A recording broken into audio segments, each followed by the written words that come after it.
بسم اللہ الرحمن الرحیم۔ السلام علیکم ناظرین، آج کی ہماری ویڈیو چھٹی گئے پاکستانیوں کے لیے سعودی حکام سے اقامے کی مدت بڑھانے کے لیے درخواست یا مزید پروازوں میں اضافے کی منظوری کے متعلق ہے۔ تفصیلات کو آگے بڑھائیں گے مگر اس سے پہلے بسمہ نیوز کو سبسکرائب کر دیں اور بیل آئیکن کو پریس کر دیں۔ نیز ہماری ویڈیو کو زیادہ سے زیادہ فیس بک، واٹس ایپ اور ٹویٹر پر شیئر کرنا مت بھولیے گا۔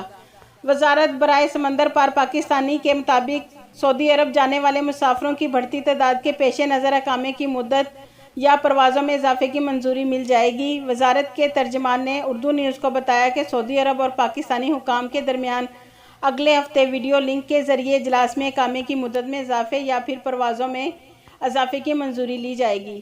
ترجمان کا کہنا تھا کہ اگر پروازوں میں اضافہ کر دیا جاتا ہے تو اقامے کی مدت میں توسیع کی ضرورت نہیں پڑے گی، تاہم کسی اور صورت میں اقامے کی مدت میں توسیع کروا دی جائے گی۔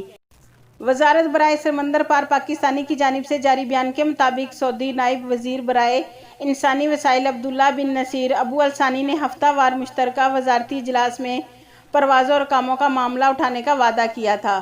بیان کے مطابق وفاقی وزیر برائے سمندر پار پاکستانی نے سعودی حکام سے پاکستانیوں کی 30 ستمبر کو میعاد ختم ہونے والے کاموں کی مدت 30 اکتوبر کو بڑھانے کی درخواست کی تھی۔ اجلاس میں ایئر لائنز کو سعودی عرب کے لیے مزید پروازوں چلانے کی اجازت دینے کی درخواست بھی کی گئی تھی۔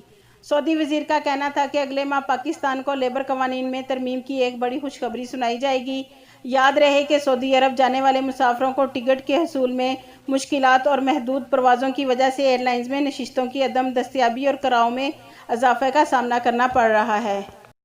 وفاقی وزیر نے اقامے کی مدت میں کم از کم ایک ماہ کی توسیع بھی کرنے اور سعودی عرب میں ملازمت میں تبدیلی کرنے کے عمل کو بھی آسان بنانے کی درخواست کی ہے۔ بیان کے مطابق سعودی نائب وزیر نے سعودی وزارت تجارت، داخلہ اور انسانی وسائل کی آئندہ مشترکہ کمیٹی کے سامنے معاملہ پیش کرنے کی یقین دہانی کرائی ہے۔ سعودی نائب وزیر کے مطابق ریکارڈ کا جائزہ لے کر اقاموں کی میعاد بڑھانے کا فیصلہ بھی اجلاس میں پیش کیا جائے گا۔ سعودی نائب وزیر کا کہنا تھا کہ 25% نشستیں خالی چھوڑنے کی وجہ سے بھی پروازوں پر بوجھ ہے۔ اس پالیسی پر نظر ثانی کر رہے ہیں، جلد تمام نشستوں پر مسافروں کو آنے کی اجازت ہوگی۔ یعنی کہ ناظرین، چھٹی کے پاکستانیوں کے لیے اس وقت سب سے بڑی پریشانی ٹکٹ نہ ملنے کی ہے، اور جن مسافر کو ٹکٹ مل رہی ہے وہ بہت مہنگے داموں مل رہی ہے، اور زیادہ تر وہ پاکستانی مہنگے داموں ٹکٹ خرید رہے ہیں جن کے اقامے 30 ستمبر تک ویلڈ ہیں۔ تو ناظرین، پروازوں کی کمی اور مسافروں کی تعداد دیکھ کر وفاقی وزیر نے کہا ہے کہ سعودی نائب وزیر برائے انسانی وسائل عبداللہ بن نصیر ابو الثانی نے وعدہ کیا ہے کہ میں ہفتہ وار مشترکہ وزارتی اجلاس میں پروازوں اور اقاموں کا معاملہ اٹھانے کا وعدہ کرتا ہوں کہ جن کے اقامے 30 ستمبر 2020 کو ایکسپائر ہو رہے ہیں ان کو 30 اکتوبر 2020 تک ایکسٹینڈ کر دیا جائے، یا پھر انٹرنیشنل فلائٹس کو سعودی عرب کے لیے مزید پروازیں چلانے کی اجازت دے دی جائے۔ ناظرین، سعودی وزیر کا یہ بھی کہنا تھا کہ اگلے ماہ یعنی اکتوبر 2020 کو پاکستان کے لیبر قانون میں ایک بڑی خوشخبری سنائی جائے گی۔ سعودی نائب وزیر کے مطابق اقاموں کی میعاد بڑھانے کا فیصلہ بھی اجلاس میں پیش کیا جائے گا، اور جو سعودی حکام فیصلہ لیں گی آپ کو آگاہ کر دیا جائے گا۔